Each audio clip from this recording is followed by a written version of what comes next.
E aí pessoal, sejam muito bem-vindos a mais um vídeo aqui do canal e sejam muito bem-vindos então ao primeiro vídeo não agendado deste verão. É verdade, este verão vai ter aí muitas novidades, muitos vídeos para acompanharem aqui no canal, em princípio 2 vídeos por semana, se não um vídeo todos os domingos, já sabem, não podem perder. E hoje estamos aqui para fazer basicamente um balanço da época 2020-2021 no futebol, não só a nível da Liga NOS, mas também a nível do Euro 2020, em que só vou falar da seleção portuguesa.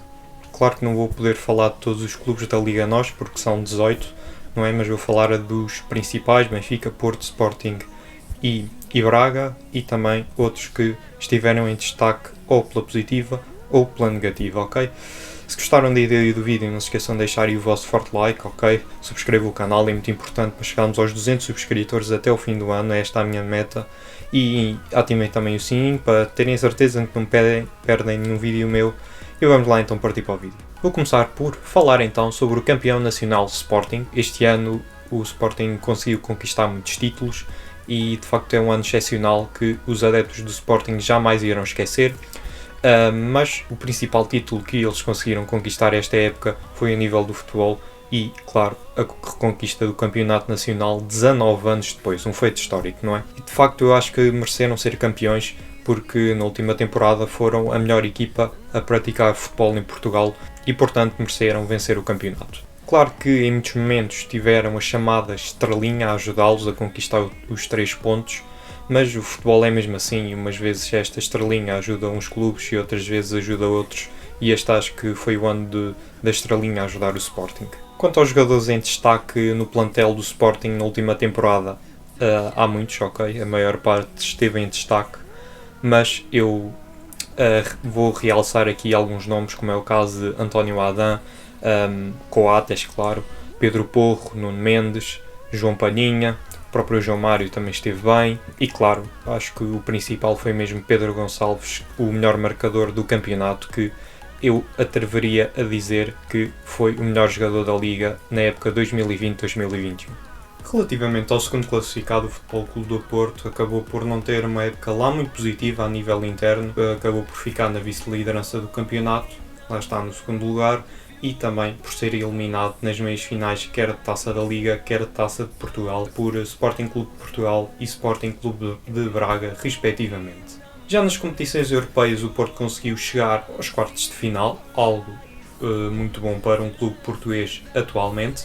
Fez uma boa fase de grupos, em que se bateu bem com os adversários, e depois nos oitavos de final acabou por conseguir superar a Juventus com um pouco de sorte à mistura, mas pronto, faz parte.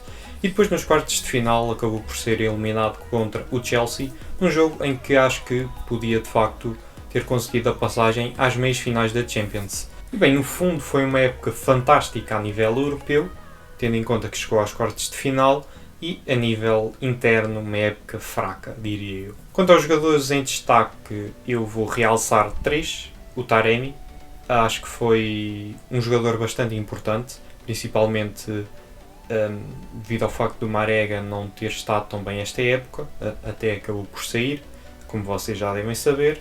Depois também o Pepe, mais uma época a grande nível no Futebol Clube do Porto, central português. E depois também Sérgio Oliveira, que fez das melhores épocas, se não a melhor época da carreira, em que foi titular absoluto praticamente no Futebol Clube do Porto e também está de parabéns. E bem, quanto ao Benfica, como vocês sabem, este foi um ano completamente desastroso em que não conseguimos conquistar qualquer título, não é?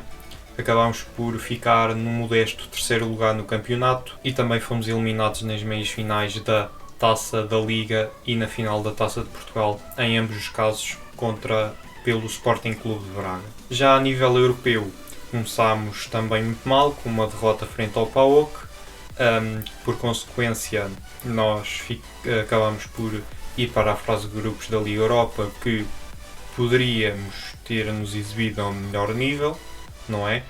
Mas depois conseguimos passar no segundo lugar, chegámos aos 16 avos contra o Arsenal, até nos batemos bem, estávamos à espera de 2 jogos muito difíceis, assim foram, e acho que até poderíamos ter conseguido passar para os oitavos de final, demos muita luta e acho que foi por um 3, digamos, que o Benfica não conseguiu chegar aos oitavos. Eu acho que ninguém estava sinceramente à espera de que o Benfica tivesse uma época tão fraca este ano, tendo em conta toda a expectativa criada em torno do plantel que o Benfica estava a construir, com alguns jogadores experientes, como é o caso do Vertonghen e o Otamendi, e outros jogadores muito promissores, como Pedrinho, Everton, Cebolinha, Darwin Núñez, entre outros. Pronto, estes são os principais. E isto aliado a um grande treinador que tinha acabado de ganhar a Libertadores e o Brasileirão pelo Flamengo. Acho que tinha tudo para dar certo, mas não. Foi tudo ao contrário, tudo correu mal.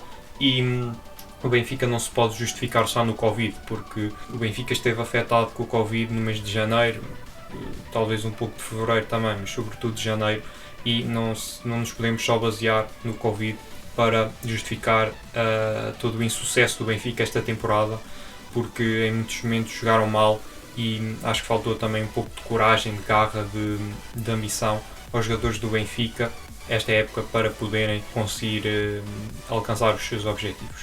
Os destaques do Benfica vão para Seferovic pelos golos que marcou, Weigl acho que esteve muito bem também no meio campo e por fim o Otamendi, que não começou bem, é verdade, mas depois acho que a partir de uma certa altura se começou a exibir a um nível muito bom, em que praticamente, tirando uma situação ou outra, esteve imperial em todos os jogos. Estes três jogadores que tiveram em destaque no Benfica foi, claro, sobretudo na parte mais final da época, em que o Benfica começou a ganhar alguma estabilidade.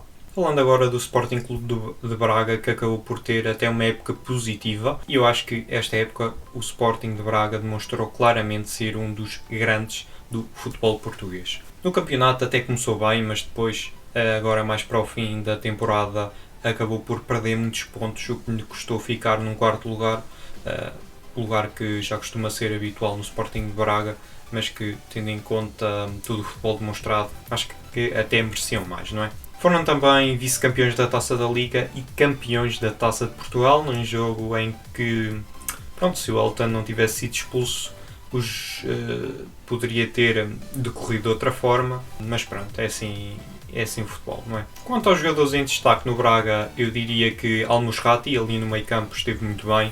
Também o Lucas Piazon, um jogador de muita qualidade, já no Rio Ave o tinha demonstrado e agora no Braga ainda mais. É um jogador que bate muito bem livres, de facto é bom jogador.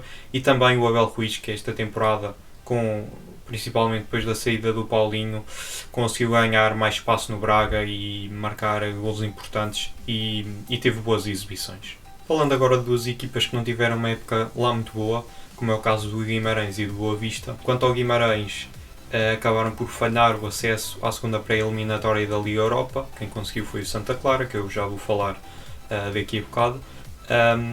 E acabaram por ter uma época com muitos altos e baixos, muito irregular. Uma época não muito comum para o Guimarães, que costuma ser uma grande equipa e costuma dar muito trabalho aos grandes. Já o Boa Vista sempre foi uma boa equipa, não é? Até já foi campeão nacional, mas esta época tinha uma equipa muito boa, com muito bons jogadores, ok? Acho que até poderia lutar por os 5 primeiros lugares, eventualmente, mas isso acabou por não acontecer e ficou nos últimos lugares da tabela classificativa, uma coisa que ninguém esperava. Acabaram por trocar treinador a meio da temporada, mas pronto, ao menos não desceram de divisão, menos mal, não é? Pelo contrário, duas agradáveis surpresas nesta última temporada foram Paços de Ferreira e também o Santa Clara. Ficaram em 5º e 6º lugar, respectivamente. Paços de Ferreira teve uma época excepcional em que ficou num estrondoso 5º lugar, desde a época 2012-2013, se não estou em erro, exatamente, que não conseguiam ficar acima do 6º lugar, na altura ficaram no 3º lugar, algo muito bom para o Paços de Ferreira, e nesta temporada, quando defrontaram os grandes, deram sempre muita luta e acabaram por muitas vezes roubar pontos. Já relativamente ao Santa Clara, desde que subiu para a primeira divisão muitos anos depois, já acho que foi 23 anos depois, uma coisa assim, que tem vindo a melhorar muito, a fazer épocas cada vez mais interessantes, também sempre a dar muita luta contra os grandes, já conseguiu roubar muitos pontos nas últimas temporadas e esta época foi mesmo o auge, desde que regressou à Primeira Liga, alcançando um 6º lugar que lhe dá acesso à segunda pré-eliminatória da Liga Europa. Falando agora da prestação da nossa seleção no Euro 2020, Eu acho que Portugal podia ter feito mais e melhor e também podia, sim senhor, ter revalidado o título de campeão europeu. O jogo contra a Hungria estava a ser um jogo difícil, eles estavam a defender bem, mas depois, quando saiu o primeiro golo, o jogo desbloqueou e, como diria o Ronaldo, os golos são como o ketchup, quando sai o primeiro, depois saem logo todos a seguir, e foi isso que aconteceu com o Ronaldo a marcar 2 golos e acho que foi o Rafael Guerreiro que marcou o outro. Contra a Alemanha estivemos muito mal, diria que foi vergonhoso, acho que tivemos um pouco de medo da Alemanha e abrimos muitos espaços na defesa, foi um jogo muito mau a nível defensivo, que não podia ter acontecido. E acho que o que tirámos de positivo desse jogo foi aquela arrancada de 14 segundos do Ronaldo desde que cortou a bola na nossa área até finalizar para o primeiro gol de Portugal. No último jogo da fase de grupos contra a França, eu acho que acabou por ser um jogo equilibrado, um jogo entre duas seleções que eram das principais favoritas a ganhar o Euro, mas que acabaram, lá está, por ser eliminados nos oitavos de final. Por fim, nos oitavos de final contra a Bélgica, é verdade, não tivemos sorte no sorteio, mas também não tivemos sorte nenhuma no jogo. Tivemos muito azar. Naquele dia a bola não queria entrar mesmo na baliza da Bélgica e pronto, quando é assim não há nada a fazer. No fundo, acho que um pouco à semelhança do que aconteceu ao Benfica, faltou também alguma garra, alguma coragem à seleção portuguesa e acho que isso foi um fator determinante para o desfecho de Portugal na prova. E pronto, maltinha, chega assim ao fim o vídeo. É o primeiro vídeo que eu trago do balanço da época, já tinha trazido no mês de setembro do ano passado, então uma previsão para esta época, acabou por não ser bem como eu esperava, mas pronto, acontece, nem sempre acontece aquilo que se prevê e desta vez o Sporting levou a melhor e Portugal não conseguiu revalidar o título de campeão europeu.